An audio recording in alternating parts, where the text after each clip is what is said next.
Yo, what it is, YouTube? It's your boy Nix coming back with another bullseye of a video here today. I wanted to talk about FabFilter and a very interesting type of, perspective that I have on EQ in general. Why I feel like FabFilter is an amazing plugin, but I feel like you can't also forget about the analog plugins and the history and also some of the benefits that you can get from all EQs in general. That's why, I feel like altogether, every tool has its purpose in making music, and you should never just say, oh, just because that plugin was made in the 1950s or the 70s, that vintage component, we don't need that no more, it's out of date. So let's go ahead and jump into the music and jump into this video that I have today. So when I was first kind of mixing this song, I was just thinking about FabFilter, and I think that FabFilter is an amazing EQ, but there's some things that I noticed about FabFilter that I think actually is kind of like disadvantageous. So it's very magical and beautiful in a way that FabFilter lets you get all of these different types of EQ shapes. So the very first thing about EQ that I wanted to speak about is this specific EQ shape, which is the tilt filter.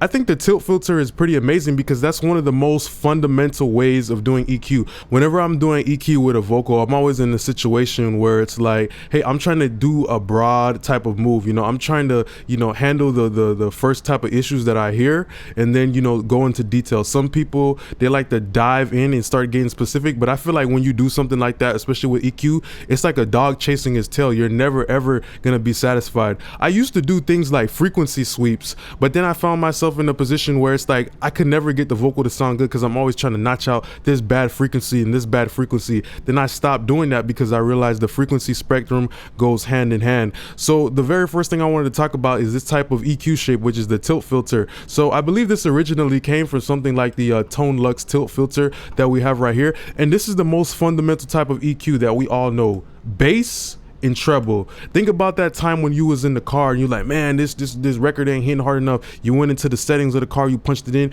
and you turned up the bass or you turned down the treble. So EQ is really about equalization, but not just frequency wise. In my opinion, I think it's more about also the tonality.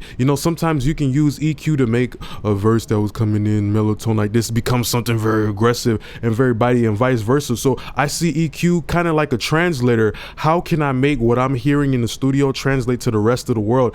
As an engineer, that's kind of like what you are. You're taking all these musical instruments and how you perceive it and trying to make the rest of the world feel the same exact way that music is making you feel that very night you're recording a person or that you're mixing the record. So right here we have something like the tilt filter, and the most important thing about the tilt filter for me is just the balance.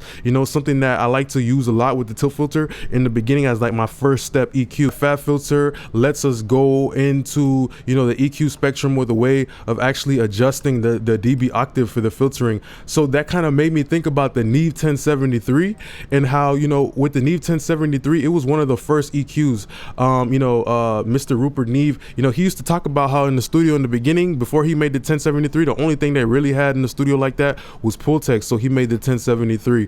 And the beautiful thing about the 1073 is that this filter right here has a dB octave of 18. I'm noticing that even the SSL channel strip as well, it has a dB octave of about 18, which is very moderate on the low end. But with the Neve 1073, it didn't allow people to EQ on the top. It didn't have like a low pass filter, so that's where the Neve 1084 came in. So the Neve 1084 is pretty interesting as well. It's kind of funny because the 73 and the 84 both have the same type of preamp, but I always hear people talking more about the 1073 than the 1084, and I'm thinking it's coming back down to my how I feel about FabFilter, where just because you have more options, more doesn't always mean better. As human beings, where we were in the jungle, we was scrapping for chickens and all that stuff like that. We did not have an unlimited amount of resources. We had to make decisions. We have less resources. It's only up until recently in society where people got options. Oh yeah, I can get DoorDash, I can get this, I can wear this type of clothes, but people never used to have that option. They only used to have less options. So our brain, literally our human brain, is made for less options. So that's why I don't abandon the analog EQs, even though FabFilter is incredible. So back onto the 1084, less is more sometimes, but the 1084 allows allowed people to get that high Q, and you know, it let you dial it in a little bit further, and it also allowed you to have that low pass. So the interesting thing about the low pass to me as well is maybe the reason why even on the SSL the octave for the high pass is more or less aggressive, is 12 dB. Maybe the reason why I was thinking it's like that is because they had tape compression. It's kind of funny how making music works. Back in the day, people was trying to keep that high end because the tape would do some softening, so they found themselves in a situation where they had, like, you know, Dolby systems or Aphex Vintage Aural side try to bring that brightness in. So that comes back to the fab filter. Think about the fab filter too. Another great thing that the fab filter lets us do is have 1,000,000 EQs, and the fact that, you know, the fab filter lets us do this type of magic.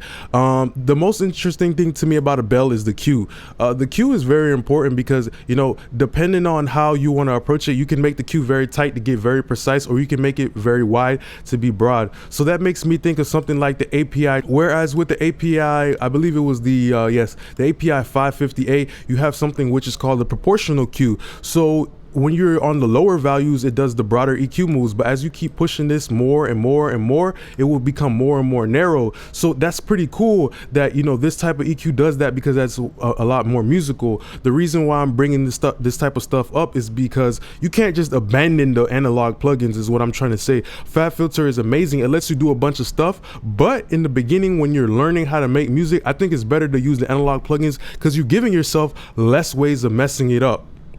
Versus with something like fab filter, where sometimes you're like, oh man, you know, I gotta go in there and notch this down. Oh man, I gotta go in there and notch this down. And it's kind of like you're working against your human psychology. You gotta understand your psychology as a person, that we all trying to chase perfection. You know, we always trying to chase perfection. That's the thing that's inside of our heart that we got when we was out there in nature. Oh, we trying to build bigger houses. We always trying to build faster cars. You know, that's a part of who we are as a people. But when it comes to making music, you gotta understand that and not let that hurt your music. You know, sometimes you see people making the craziest little EQ moves, and when it comes to EQ in general, you know, sometimes it's not about the actual frequency itself, but what's around it. That's why whenever I do EQ, I don't do it in solo. I listen to what it is in relation. So that's how making music work. Everything goes hand in hand. You know, you can't have the spaghetti without the meatballs. You can't have your left foot without your right foot. You cannot have the bubble gum without it popping. You know, so that's the type of situation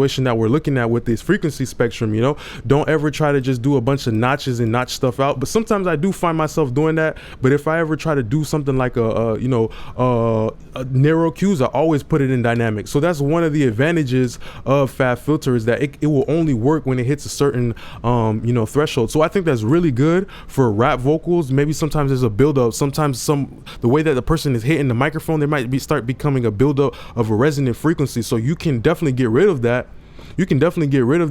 But only when, you know, it crosses to a certain place. So that's what I think is a magic trick of fab filter. So another thing that is very important to me as well is the Pultec EQ, input and the output. I think that's what is lacking when a lot of people think that they can just use something like Infinity EQ or fab filter to just straight up replace those vintage EQs. No, they can live hand in hand. You know, nobody ever has to say, oh, just because I have this now, I don't need this no more. You know, it's never like that. You can use fab filter in tandem with those vintage components.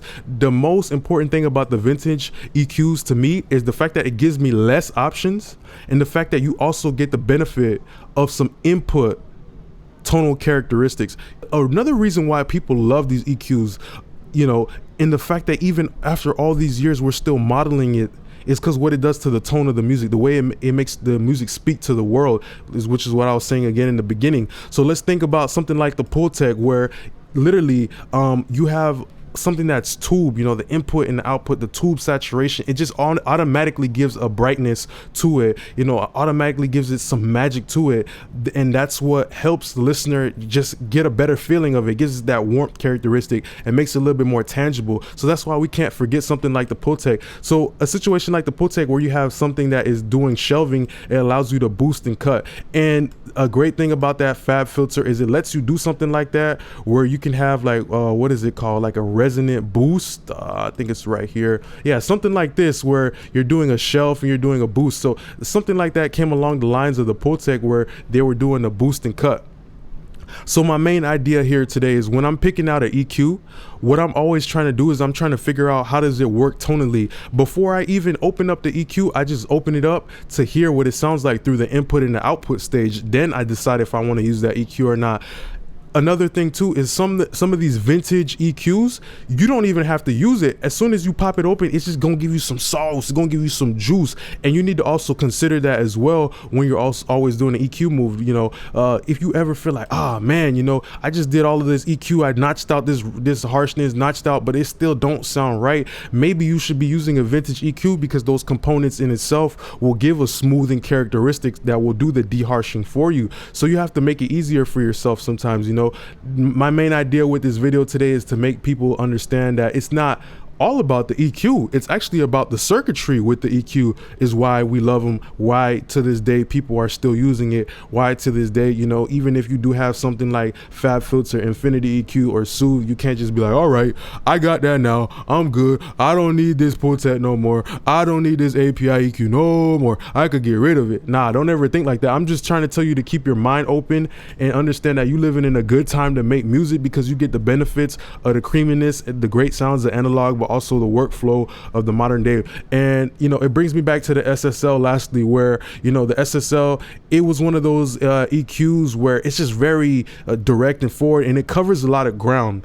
So the Pultec was one of those EQs where the EQP1A specifically, where it just lets you do broad moves. But sometimes, you know, a thing like the SSL, it was very good because it lets you do the broad moves, but also lets you dial in. And just pay attention to how you have the ability to swap out between a bell and a shelf versus where something like the Neve, you know, these top parts right here, these tops right here, they only give you shelves. They don't give you the opportunity to do a bell. Only the mid-range gives you an opportunity to do a bell. So this was pretty much like my introduction to how I feel about EQ, that even though you have these modern EQs, understand that a reason why people really like them throwback EQs is because of the tonality, the input and the output stage. The op amp of something like the API is why, even though, you know, the API EQ isn't surgical, even though it don't let you do everything, people still love the sound of it. People still use it. Even though the Neve 1073, it don't let you do 100 goddamn bazillion, you know, notches, people still love it because of the preamp. People still love the Pultec for bass and for vocals